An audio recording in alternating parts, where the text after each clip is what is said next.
Right, this is a new project we've been working on for the workshop. It's a RGB LED lighting system using an ESP8266 Wi-Fi module, a Windows application which sends commands over HTTP, and WS2811 RGB LEDs.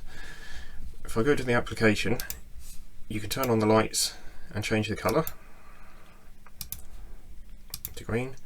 It's got built-in effects such as rainbow, a glow mode which changes the currently selected colour and fades in and out. There's a twinkle mode which animates, and a breathing mode which changes colour and fades in and out.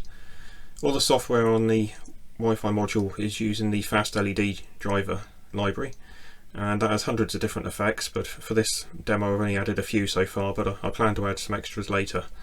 All the code for this project is going to be on GitHub and also on my blog at briandory.com.